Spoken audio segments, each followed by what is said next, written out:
แสงเทียนเรืองรองสาดส่ององค์พระประธานในโบสถ์วิหารชาวพุทธกราบกรานบูชาตั้งจิตกุศลสวดมนต์แผ่จิตเมตตา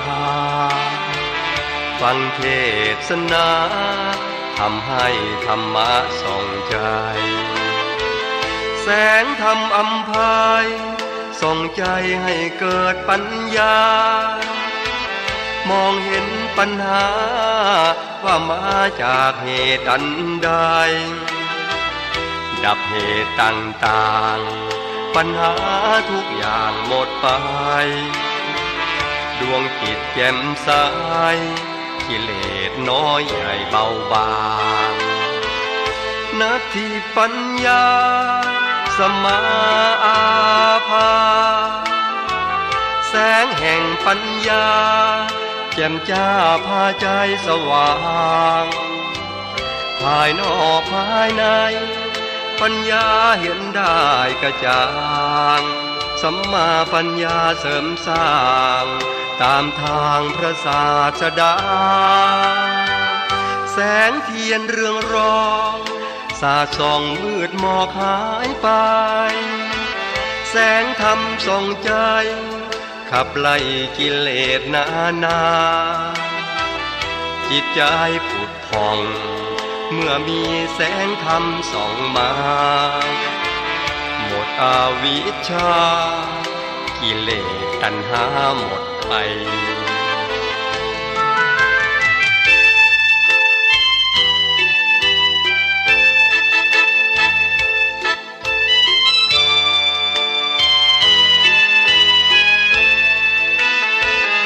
นาทีปัญญาสมาอาภาแสงแห่งปัญญาแจ่มจ้าพาใจสว่างภายนอกภายในปัญญาเห็นได้กระจ่างสัมมาปัญญาเสริมสร้างตามทางพระศาสดาแสงเทียนเรืองรองสาดส่องมืดหมอกหายไปแสงธรรมส่องใจขับไล่กิเลสนาจิตใจผุดผ่องเมื่อมีแสงธรรมส่องมาหมดอวิชชากิเลสตัณหาหมดไป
ดับล้างโลกีพ่า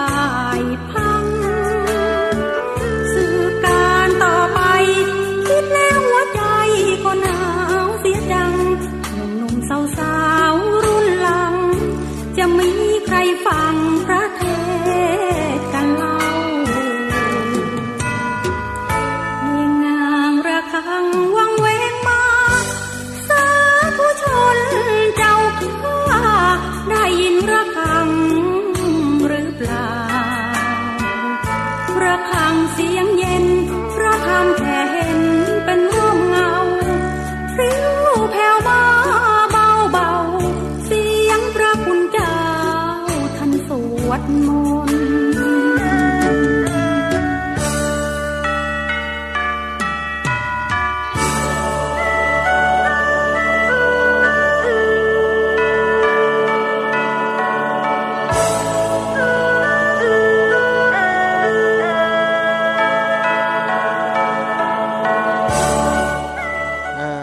รุณสวัสดิ์ธรรมสวัสดียกที่สองเนาะ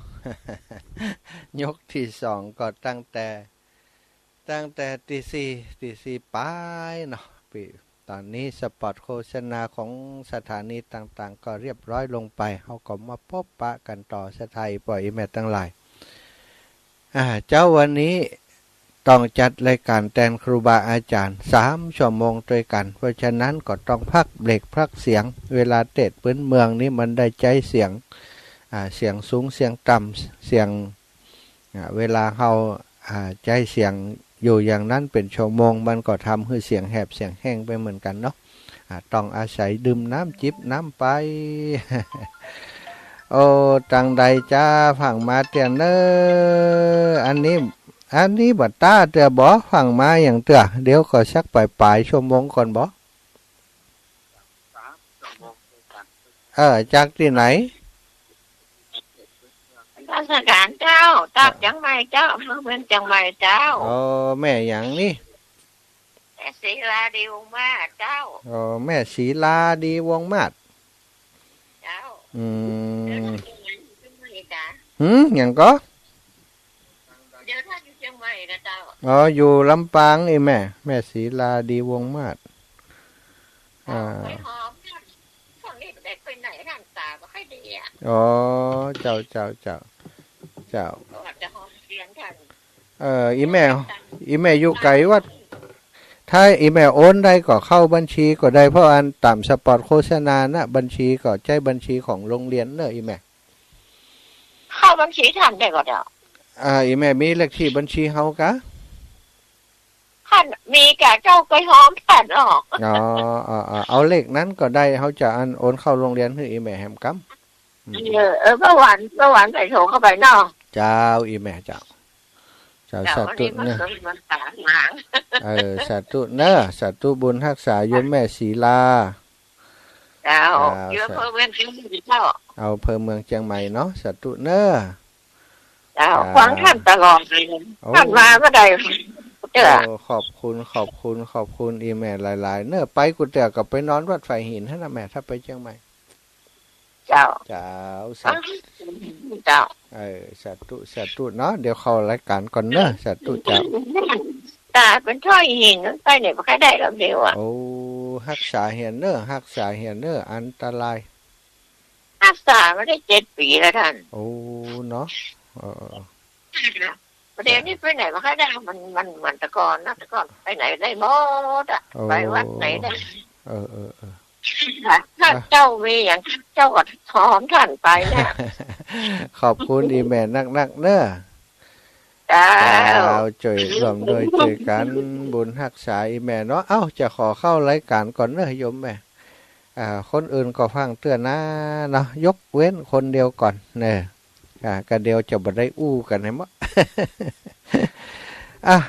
สถาอีปล่อยแม่หลายคนนะคงจะได้หู้จักนางวิสาขามหาอุบาสิกาอุบาสิกาแก้วอุบาสิกากูบุญญาปารมีของพระสัมมาสัมพุทธเจ้าของเฮานางวิสาขานี่ปรารถนา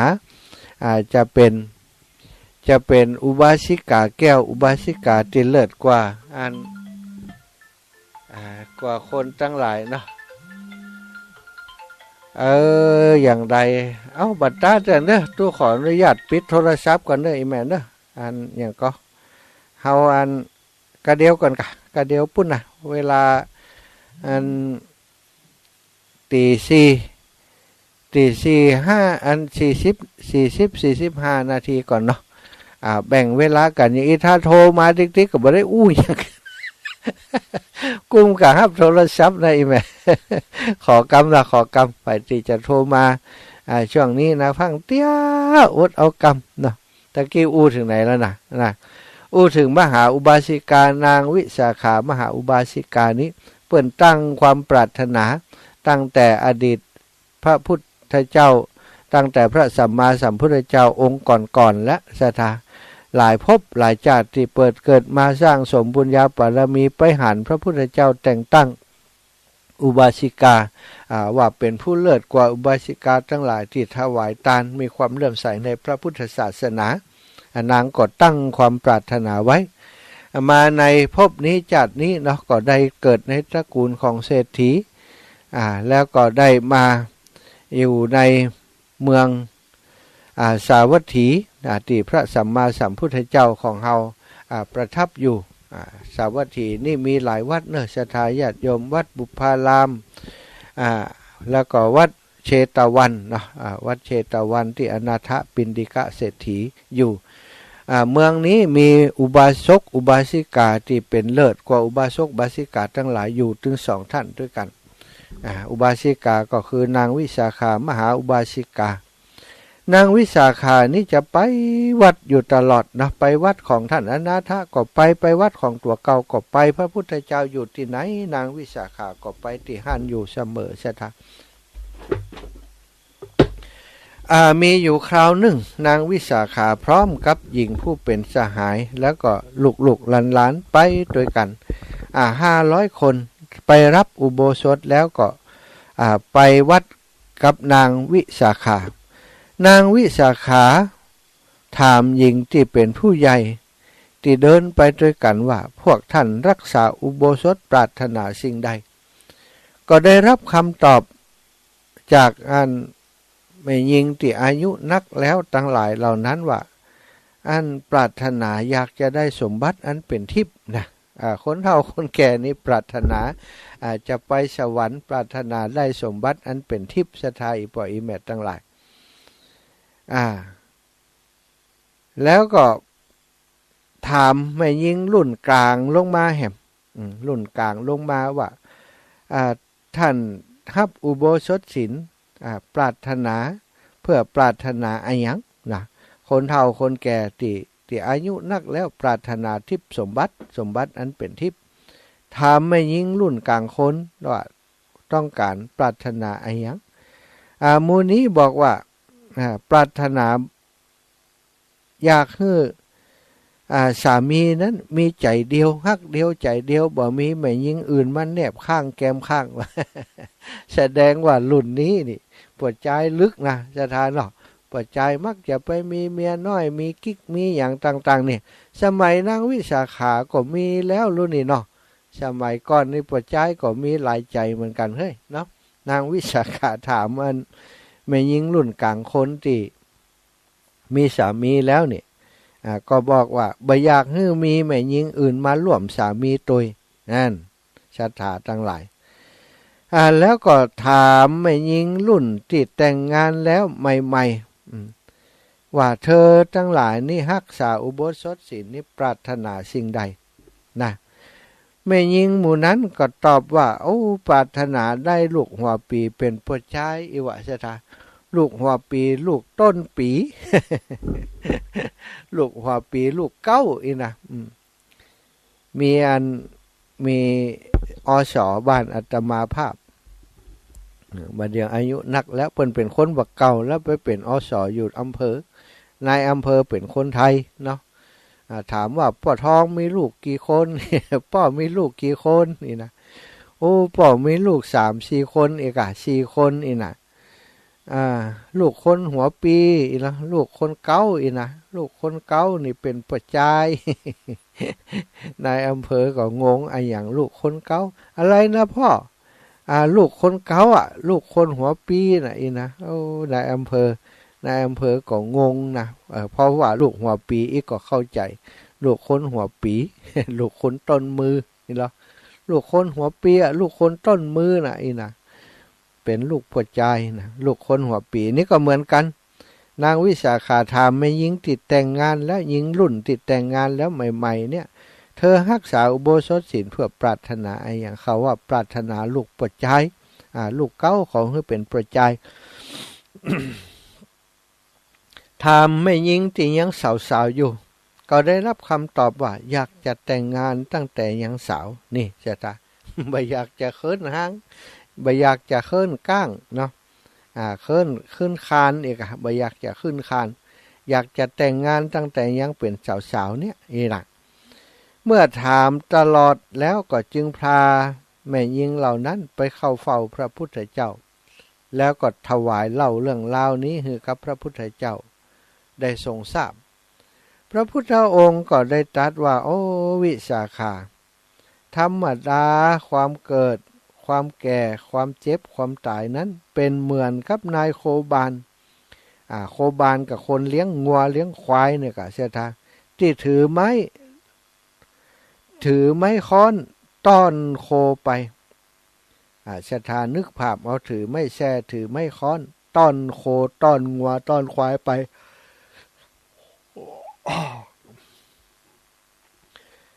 คือความเกิดต้อนความแก่พระพุทธองค์ก็เปรียบเทียบว่าคือความเกิดเนี้ยมันก็ต้อนไปหาความแก่ความแก่ก็ต้อนไปหาความเจ็บความเจ็บก็ต้อนไปหาความตายความตายก็กัดชีวิตของเราเหมือนกับตัดโดยขวานฉะนั้นความเจ็บนี่นะต้อนไปหาความตายความตายก็กัดชีวิตของเราเหมือนกับตัดโดยขวานฉะนั้นถึงเป็นอย่างนี้ก็ยังบ่มีผู้อยากออกจากโลกแม้แต่ผู้อยากไม่มีแต่ผู้คนที่อยากอยู่ในโลกนี้อีพ่ออีแม่ทั้งหลายเรื่องราวของนางวิสาขาถามหญิงทั้งหลายเนาะหญิงทั้งหลายหญิงคนเฒ่าคนแก่ว่าท่านทำรักษาอุโบสถศีลทำคุณงามความดีนี้สร้างสมบุญญาบารมีมาหวังอะไรยังเขาก็บอกว่าปรารถนาสมบัติอันเป็นทิพย์หญิงรุ่นเล่าเข้ารุ่นกลางคนก็บอกว่าอยากบ่ฮื้ออยากให้สามีมีแม่หญิงอื่นหญิงที่แต่งงานใหม่ก็อยากได้ลูกบ่าวหัวปีหญิงที่เป็นสาวอยู่ก็อยากจะแต่งงานเมื่อยังสาวศรัทธาอีปอยอีแม่ทั้งหลายพอพระพุทธเจ้าก็ฮื้อคำแนะนำวิสาขาว่าโอ้ธรรมดาความเกิดความแก่ความเจ็บความตายนี่ไหลตัวเฮาไปนะศรัทธาความเจ็บไหลตัวเฮาไปเหมือนกับนายโคบานถือค้อนต้อนงัวต้อนควายบุบตีงัวควายไปฉะนั้นความเกิดก็ต้อนไปหาความแก่ความแก่ต้อนไปหาความเจ็บความเจ็บต้อนไปหาความตายเหมือนกับก่อนความตายนี่เหมือนกับเขาโดนตัดด้วยขวานว่าชะตาตัดด้วยขวานก็ขาดสะบั้นตายอันเนี้ยคือสิ่งที่เราเผชิญกันอยู่ในโลกนี้แต่คนทั้งหลายก็ยังปรารถนาอยู่ในโลกอยู่เนี่ยอยู่ในโลกปรารถนาสมบัติอันเป็นทิพย์นี้ก็เหมือนกันนะชะตาสมบัติอันเป็นทิพย์เนี่ยที่เราปรารถนานี้ก็ปรารถนาอยู่ในโลกนี้อยู่บ่ได้ปรารถนาเพื่อจะหลุดพ้นจากโลกนี้ไปสมบัติอันเป็นทิพย์นั้นปรากฏแก่ตั้งบุญมดบุญจากสวรรค์แล้วก็มาเกิดในเมืองมนุษย์แห่มสถานหรือว่าบางทีโจกชะตาวาสนามันหมดแล้วกรรมเก่าที่ยังมีอยู่กลายเป็นกลับไปเกิดในเดรัจฉานก็มีอยู่นะศรัทธาถ้าเป็นเทวดาแล้วทำมาดีนี่ก็มีโอกาสไปเกิดเป็นเดรัจฉานแต่ดีที่สุดนี่ถ้าเทวดาเปิ่นบ่ทำบาปเปิ่นบ่ได้มีกรรมเก่าบ่ได้ทำอะไรอย่างที่เป็นกรรมนักตอนเป็นเทวดานั้นก็จะได้เกิดมาเป็นมนุษย์อยู่เกิดมาเป็นมนุษย์ก็มาอย่างเงี้ยชะตาเวียนว่ายตายเกิดก็เกิดมาก็แก่มาก็เจ็บมาแล้วก็ตายไล่กันไปอยู่อย่างอี้ตลอดเวลาคนทั้งหลายก็หู้อยู่ว่ามันเป็นอย่างอี้นะพระพุทธองค์ก็ชี้บอกทางตลอดเวลาคนเฮาจะต้องเกิดแก่เจ็บตายเวียนว่ายตายเกิดอย่างอี้บ่ฮู้จักจบจักสิ้นสิ่งเหล่านี้เป็นสิ่งที่น่าเบื่อทำให้เกิดความทุกข์เมื่อเฮาเกิดความอยากเกิดความปรารถนาอยากได้ปรารถนาสมบัติอันเป็นทิพย์ก็ทำคุณงามความดีความอยากนี้ก็สมปรารถนาก็จริงแต่วันหนึ่งเนี่ยศรัทธาญาติโยมก็ต้องมาเตรียมมาเติมมาเพิ่มเอาบุญแฮมถ้าปรารถนาสมบัติอันเป็นทิพย์แฮมเนาะแต่ว่าบางทีเกิดมาอาจจะบ่ยังเก่าแล้วก็ได้เองถึงจะยังเก่าแต่ก็ยังเวียนว่ายในวัฏสงสารเนี่ยเกิดแก่เจ็บตายเกิดแก่เจ็บตายบรรลุบรรพ้นไปสักเรื่องขนาดที่ชี้ให้หันอย่างอีแล้วคนทั้งหลายก็ยังหลงอยู่ในโลกนี้บ่มีไผ่ที่ไผ่บ่มีแต่ผู้อยากอยู่ในโลกบ่มีไผ่ที่อยากจะออกพ้นจากกองทุกข์ของโลกนี้ พระพุทธองค์ก็ตรัสบอกคือนางวิสาขาแบบนี้เรื่องนี้เป็นเรื่องที่เห็นความปรารถนาของคนของมนุษย์คนเฮาเนี่ยมักปรารถนาที่แตกต่างกันไปความปรารถนาอย่างใดก็ตามศรัทธาญาติโยมที่มันเป็นความปรารถนาเป็นความต้องการที่จะอยู่ในโลกต่อไปที่จะที่บรรลุพ้นนี่เป็นความปรารถนาที่ประกอบไปโดยกิเลสประกอบไปโดยตัณหาความอยากความเบาหูถึงสัจธรรมของชีวิตที่แท้จริงถ้าหูว่าโอ้มันลำบากมันนักมันหนา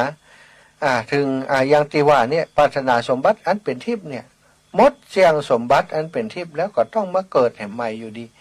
ปรารถนาอยากจะบ่ให้หญิงอื่นมาร่วมสามีนี่ศรัทธาญาติโยมมันเป็นความปรารถนาที่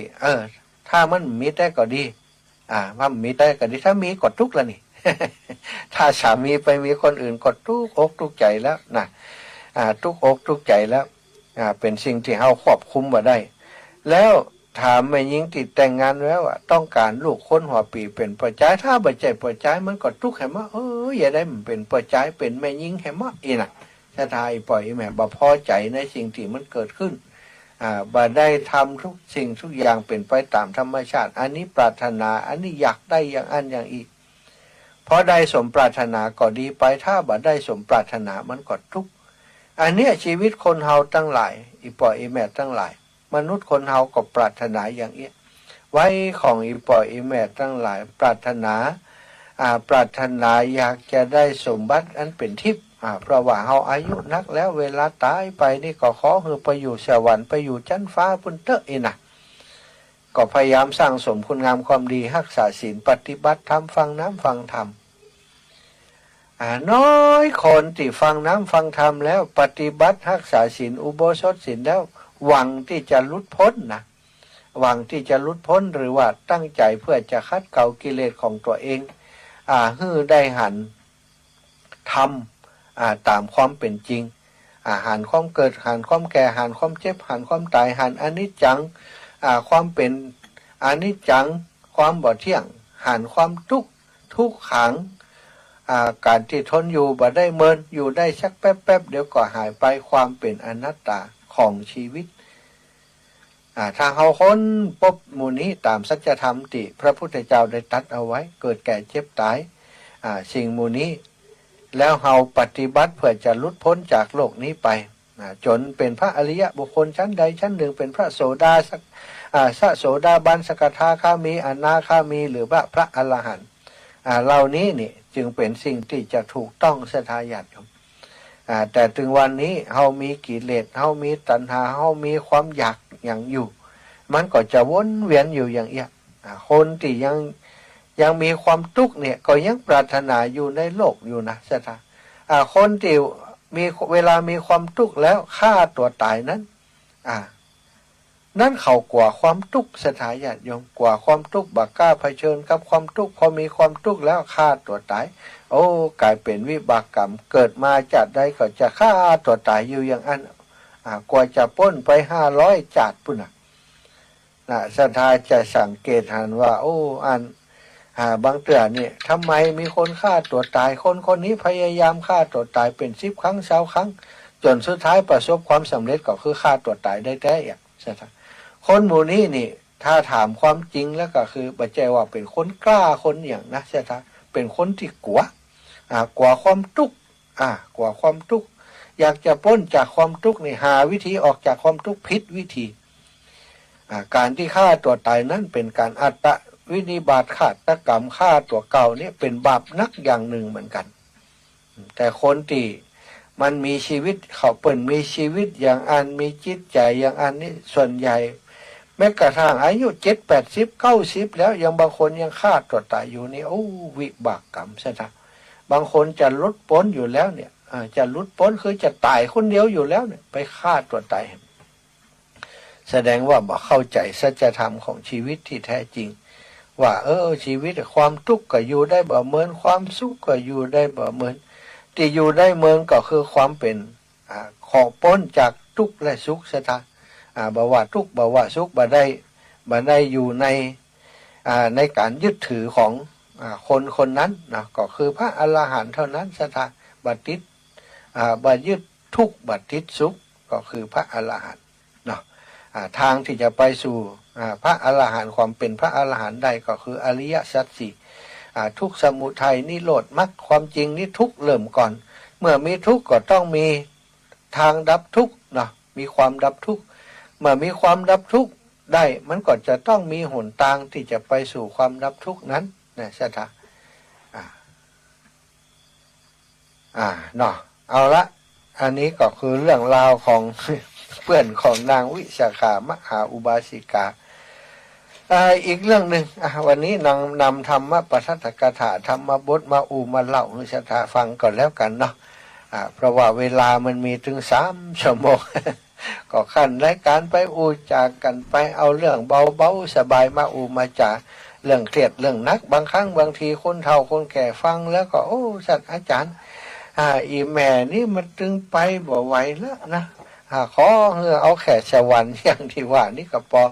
ก็ได้แล้วศรัทธาญาติโยมขอให้ชีวิตมันบทตกต่ำไปกว่าความเป็นอยู่ที่เรามีปัจจุบันอัตภาพความเป็นมนุษย์นี่มันสุดยอดอยู่แล้วถ้าตกต่ำไปกว่าอัตภาพมนุษย์ก็คือไปนรกไปเปรตไปเป็นเปรตไปเป็นเดรัจฉานนี่มันลำบากคือรักษาอัตภาพความเป็นมนุษย์คือดีที่สุดเพื่อจะได้เสวยสุขในวิมานถ้าเขาจากภพนี้จากนี้ไปอยู่สวรรค์อันเป็นทิพย์อยู่วิมานอันเป็นทิพย์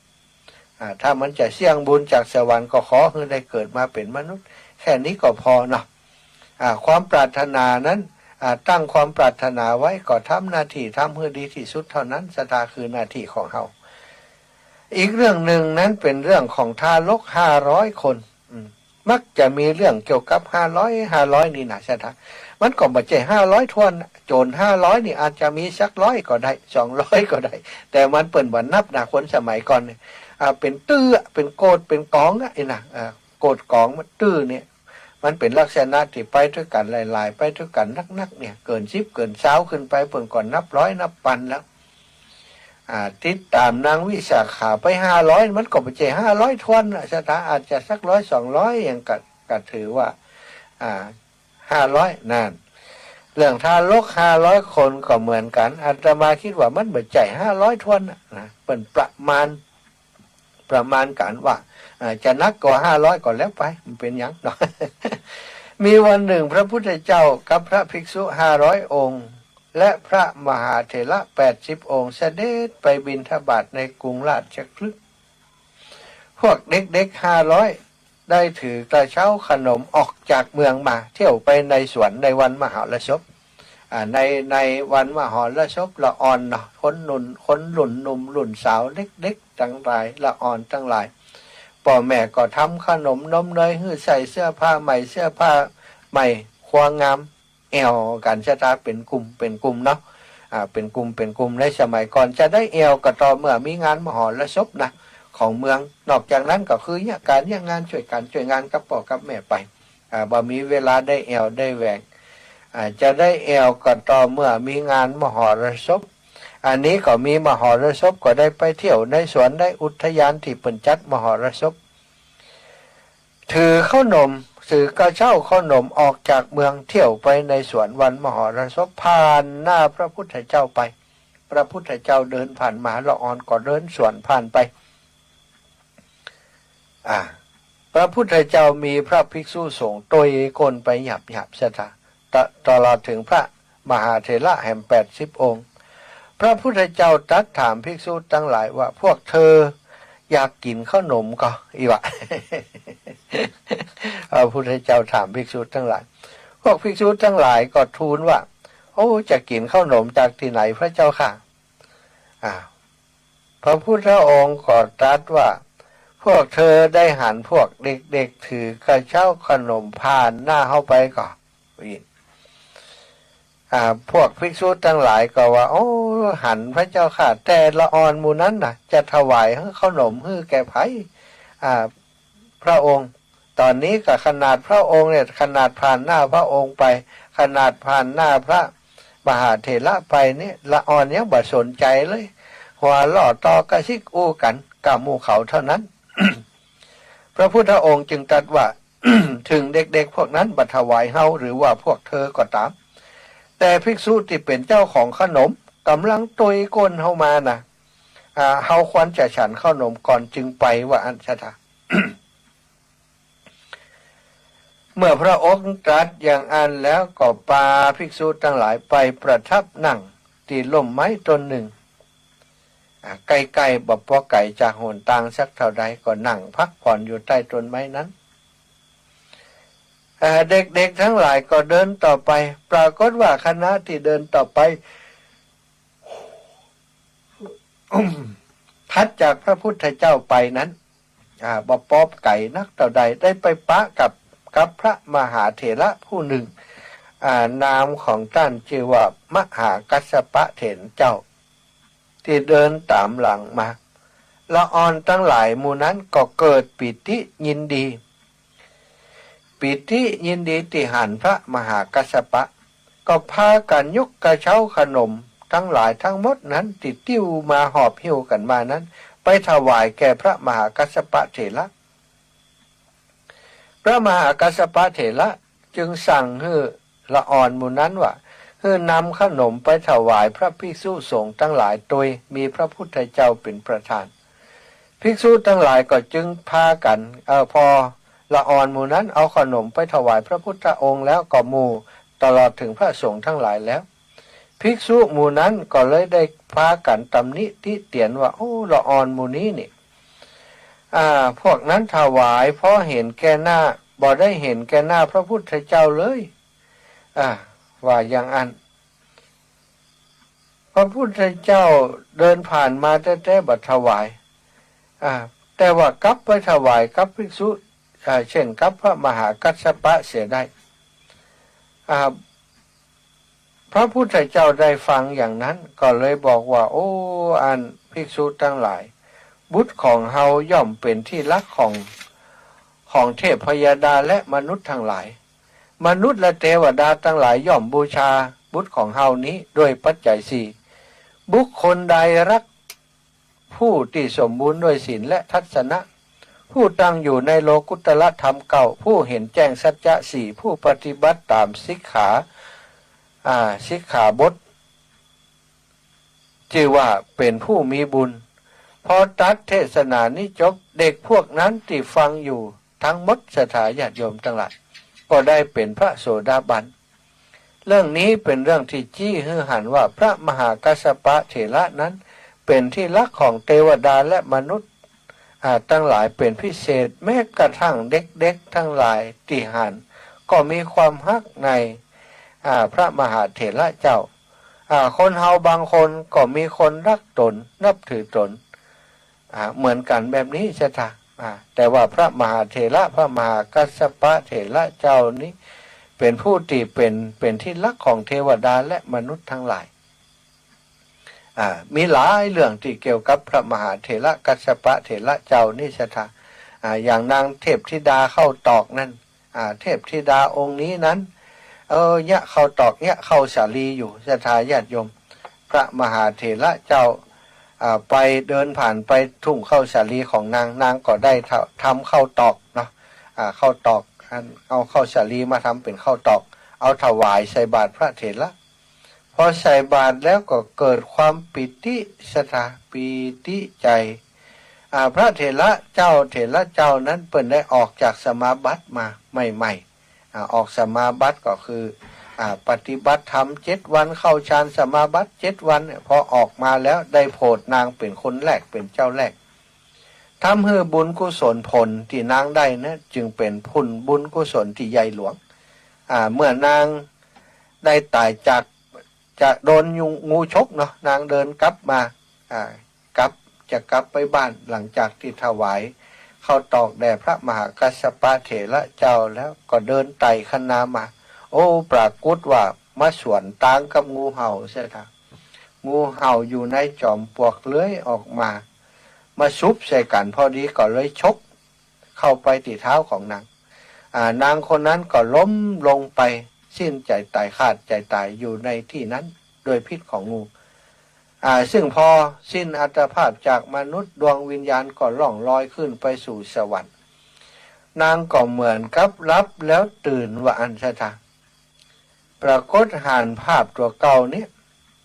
มาอยู่ในทิพย์วิมานบนสวรรค์มีเนื้อตัวผิวพรรณวรรณะที่ผ่องใสผ้าเสื้อผ้าอาภรณ์ก็บัจจัยของมนุษย์แล้วก็เลยนึกต่อไปว่าเกิดไอ้อย่างขึ้นกับเฮาก็หันทุกอย่างตามที่เป็นจริงก็คือหันเรื่องของตัวเก่าได้ใส่บาตรพระมหากัสสปะเถระเจ้าด้วยเข้าตอก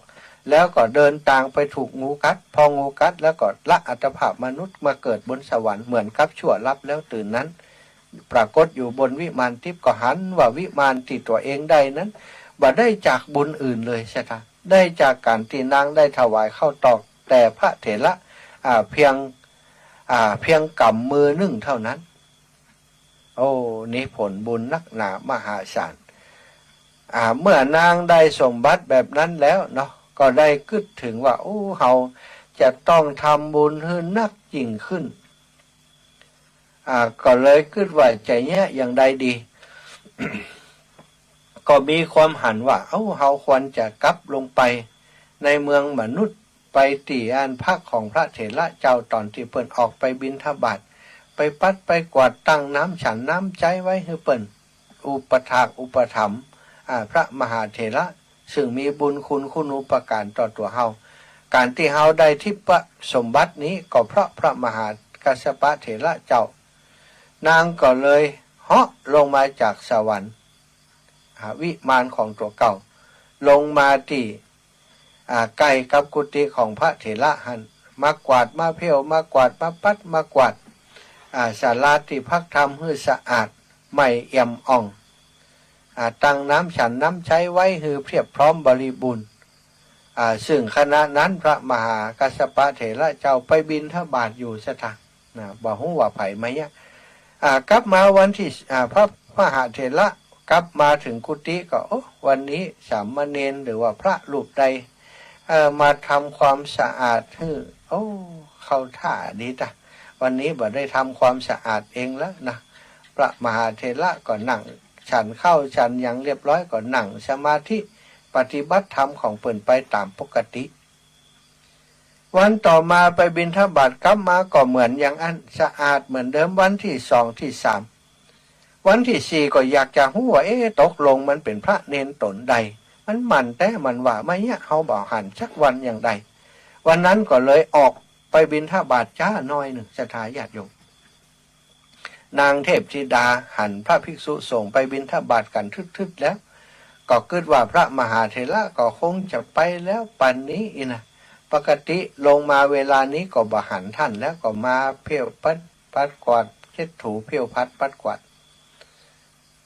แต่บอกฮู้ว่าวันนั้นพระมหาเถระเปิ่นซุ่มอยู่ในกุฏิหันเปิ่นต้องการฮู้ว่าไผ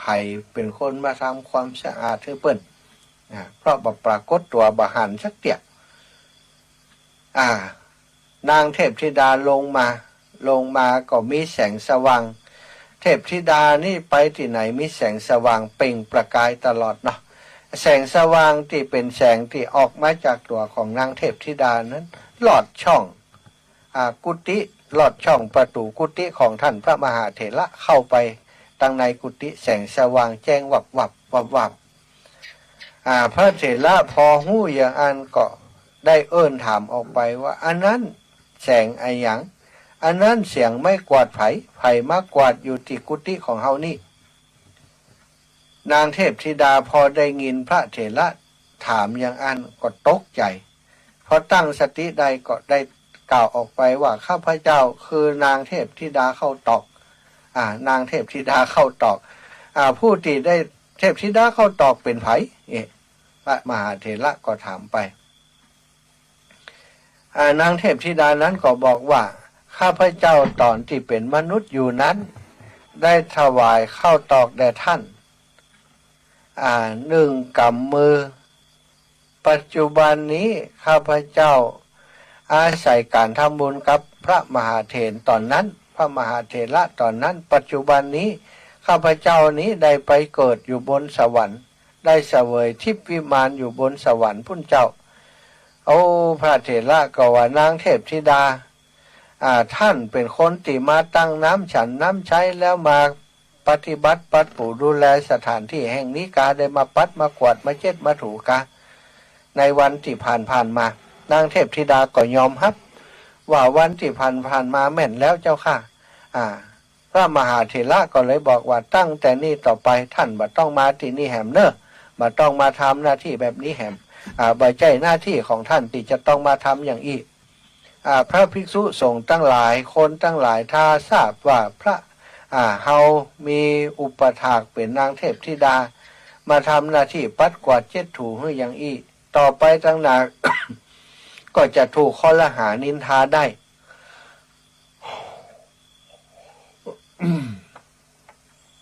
เป็นสิ่งที่บ่เหมาะบ่ควรขอให้นางเทพธิดานี้ต่อจากนี้ไปจะไปมาแหมเนอะโอ้นางเทพธิดาก็ต่อรองกับพระเถระบอกว่าพระอาจารย์มหาเถระเจ้าขอให้ข้าเจ้าได้ทำสิ่งที่ควรจะทำเถอะข้าพเจ้าต้องการบุญจากการที่มาทำงาน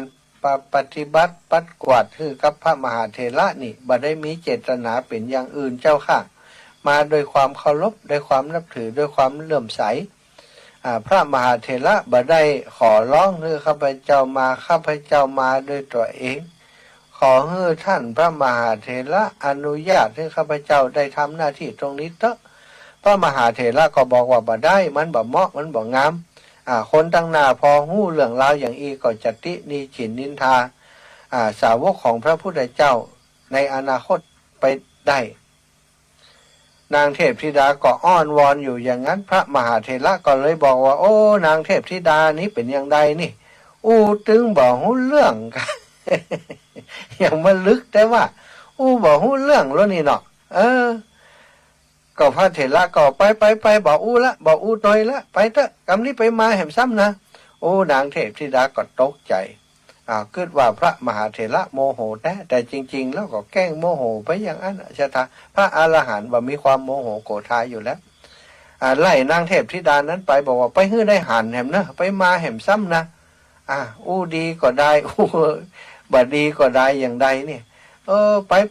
ไล่ไปนางเทพธิดาก็ให้ชะตาญาติโยมเอามือเช็ดน้ำตาจะย้อยก็จ้ะนางเทพธิดาให้อีน่ะในธรรมบทว่าอันหรอกนางเทพธิดาให้แล้วก็เหาะไปกลางอากาศสาธุการกับพระมหาเถระเจ้าว่าต่อไปนี้จะบ่มารบกวนแหมแล้วเจ้าข้ากว่าแล้วอีน่ะท่านพระมหาเถระจะไปทำบุญที่ข้าพเจ้ามีอยู่แล้วให้ได้เสื่อมลงไปเนื้อนะ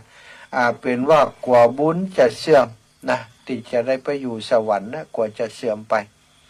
พระมหาเถระก็ไปพอละห้ามมาทำแหมได้บุญแต่อันก็เพียงพอแล้วค่ะแล้วจะมาลู่เอาบุญอย่างแหมเอาบุญอย่างอย่างแหมต่อเป็นเทวดาแม่ยิงจะมาปฏิบัติปัดปู่ดูแลพระสงฆ์องค์สังฆเจ้ามันบัดถูกต้องไล่ไปซะตะนี่พระมหากัสสปะนี้เป็นที่รักของเทวดานะหลายตนหลายองค์แม้กระทั่งพระอินทร์น่ะท้าวสกะก็ฮักกันนะฮักพระมหาเถระมหากัสสปะนี่นี่แม้กระทั่งเด็กๆเนาะก็ฮักพระมหาเถระพระพุทธเจ้ากับพระสาวกทั้งหลายเดินผ่านไปยังบอกเอาขนมฮื้อน่ะเอาไปฮื้อพระมหาเถระพระมหากัสสปะเถระเจ้าแต่องค์เดียวพระมหาเถระเจ้าก็บอกว่าเอาไปถวายพระพุทธเจ้าและเหล่าพระสงฆ์ทั้งหลายเนอะท่านเอาเธอทั้งหลายเอามาถวายแต่เฮาอันนี้บ่ได้นะต้องไปถวายพระพุทธเจ้าก่อนละอ่อนเหล่านั้นก็เลยได้ฟังพระมหาเถระเอาขนมไปถวายแด่พระพุทธเจ้าและพระสงฆ์ทั้งหลายได้ฉันขนมเช่นเดียวกันเนาะอันนี้ก็พระพุทธเจ้าได้หันแล้วว่าละอ่อนมูนี้เนี่ยจะต้องถวายขนมแก่พระมหากัสสปะเถระแน่นอนและภิกษุทั้งหลายทั้งหมดจะได้ฉันขนมจากการที่ละอ่อนได้ถวายพระมหาเถระเนาะพระมหากัสสปะเถระเจ้าเอาละศรัทธาอีปล่อยอีแม่ตอนนี้พอเวลาเล็งเวลาแล้วตี48 นาทีแล้วเนาะก็เกือบ50เนาะก็มีเวลาให้ศรัทธาอีปล่อยอีแม่ ได้โทรมาโอมาจากกันในช่วงเบรกนี้เวลานี้ประมาณสัก7-8 นาทีก็ฮับได้ประมาณสัก10 สายกันแล้วกันเนาะฝ่ายที่เตรียมตัวอยู่ตอนนี้0808844173เนอะ0808844173ที่โทรมาครั้งตะกี้ก็โทรมาใหม่ได้แล้วเนาะตะกี้คณะติสนทนาอยู่จ่าต้นชั่วโมงอยู่ทำความเข้าใจกันนิดหนึ่งว่าขออนุญาตนะบ่ฮับสายขออนุญาตบ่ฮับสายจะฮับสายประมาณเนี้ยประมาณเวลาท้ายๆชั่วโมงเนี้ยอีปอยแม่ทั้งหลายเพื่อเขาจะได้ได้จาได้สนทนาธรรมกันคนตีเปิ่นโทรมาคนตีพอเปิ่นหันเขาฮับโทรศัพท์เปิ่นก่อนจะรู้โทรมากันเนี่ยมันจะทำให้การสนทนาธรรมของเขาการการจามันขาดช่วงขาดตอนเนาะเจริญปอนโยมแม่น้อยแม่น้อยกับนัดมาได้ปะกันเมินคุณได้กระทูนะเพราะว่าวันทูก็อย่างกันว่าแล้วก็ว่ากันวันเก่าแล้วเนาะไม่จังกระทูว่าคือเลยเจ้านั่นก็ยายสบายดีเนาะแม่น้อยสุขภาพแข็งแรงเด้อสาธุบุญรักษาเนี่ยแม่เนาะสาธุเจ้าไว้เจ้าแม่น้อยกัดนัดนี่ก็เป็นคนที่มีคำกล่าวคำกรคำคมเยอะเหมือนกันนะวันนี้แบ่งปันกันจ้ะเนาะ04:50 นาทีอันนี้เบอร์ใหม่มาแล้ว5077เจริญพร5077จากที่ไหนตั้งใดจ้าจากดอยหลอนี่แม่ยังก็แม่ยังก็บ่ชัดแม่เบาวิทยุกันกันแม่เบาวิทยุกันฟังอยู่เนอะเจ้าสาธุนะแม่นาขอบคุณเนอะพี่น้องจัดเนี่ยการแล้วกันนี่เย็บผ้าดูเย็บผ้ากะเป็นสาวเย็บผ้ากะอายุตัวใดเย็บผ้าได้อยู่อายุติดแต่แกเนี่ยให้ไป2 ปี2 ปีเจ้า2 ปีเป็นน้องของตุ้ลุงยองไปปีนึงอีแม่60ไปกะ63 62 63เนาะยังหนุ่มอยู่เนาะยังหนุ่มอยู่ตายังดีอยู่เนาะดีกับแม่ยังก็จะเกี้ยบัวคำอินทยศเจ้าบัวคำอินทยศนามสกุลลำปางแล้วนี่อินทยศนี่คนลำปางยะนี่อยู่ดอยรอนี่เนาะเจ้าอยู่ดอยรอนี่เจ้าตุ้ลุงยองจะดีดีแล้วเนาะอยู่ใกล้กันกับตุ้ลุงยองเนาะเจ้าขอบคุณเนอะ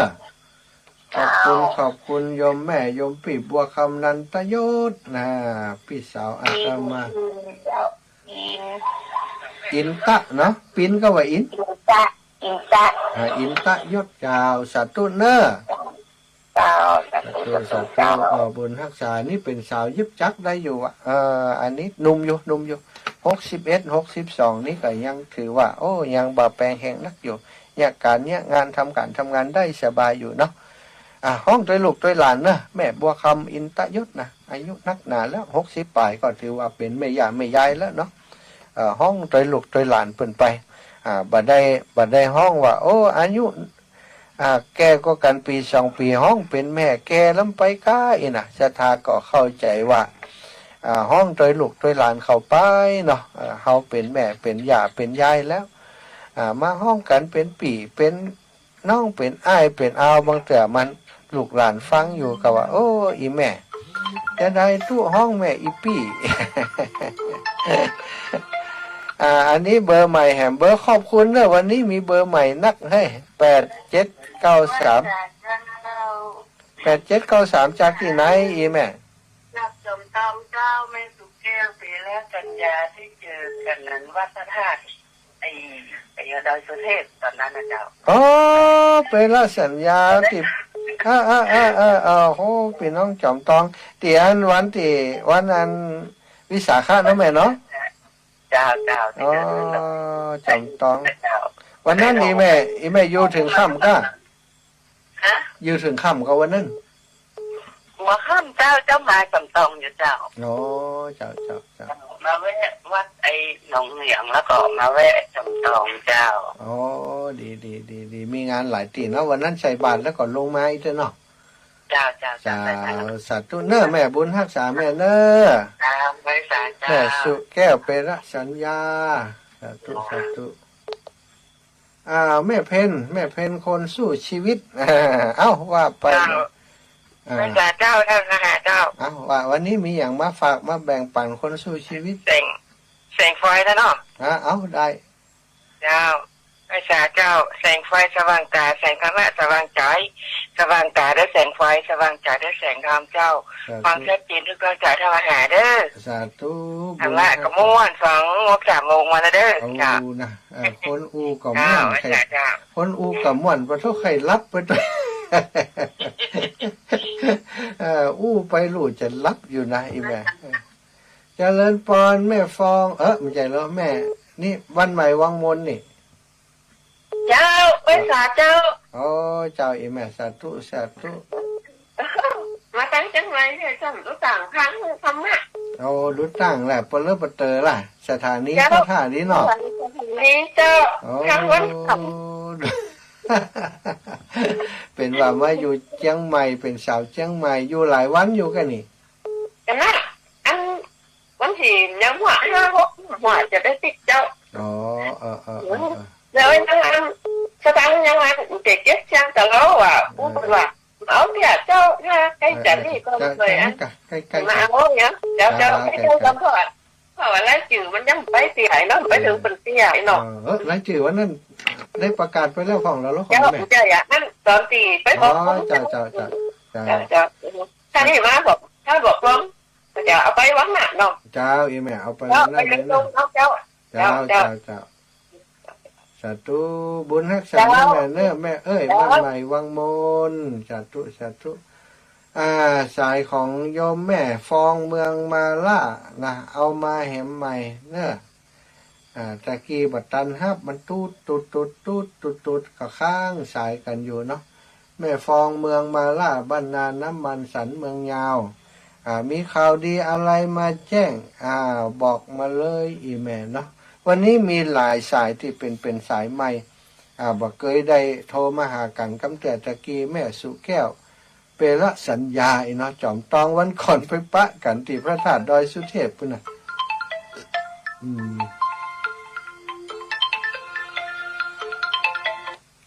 เจริญพร ไปครับ จากไหนป้อ จากกันมณฑาทิพย์พระเศษไม่นวลอยู่แก้วครับ บอกพูดจักนะพวกเศษเนี่ยพอเศษแม่นอนอีปอนี่เก่งด่ะ แล้วมันจะออกรายการที่ไหนไปเลยเนี่ย เจียนสุนทรมุนีป่ะ ครับ แต่ว่าอันทุกปีวันใหม่ก็มานี่เหรอ อ๋อที่เขามาเอา มา มาเอาแย่งเอานั่นไปนะมากึดได้หวานพอดีมีแย่งแม่ยมแม่น้อยอินยาสีเป็นมาถวายนี่เขาว่าอันตีศาลาเขาเนี่ยถ้าเอาแย่งมาแปลงอันแท่นสั่งมันจะงามอีกหันมีหันอันแล้วเอานี่ไปแหมอันเพื่อบ้านเขาไผ่มีเขาจะได้เอามาหลวมบริจาคนะเอาเป็นตีหนังส่งถ้าจะงามนี้ป่ะเหมาะดีเอาไว้นี่ก่อนหนังคนเดียวนะเอาไปปุ่นเนี่ยครูบาอาจารย์ได้หนังนี่จะสบายหน่อยจะได้บุญนักหน่อยครับมันได้บุญนักได้ใจทั้งหลายคนเนาะถ้าไผ่มีก็บอกเขาเนอะก็ถ้าไผ่มีของเก่าติมหมู่บ้านเขาเนี่ยก็บอกเลยจะเอามาทำสีใหม่แล้วก็เอาแปลงแต่งสั่งสักได้สัก5 ตัวนี่บอกมากละวันนี้ก่อนคนเท่าบอกปลากันไฟเดาะเล็กนั้นก็ที่จะแต่งกุฏินะแก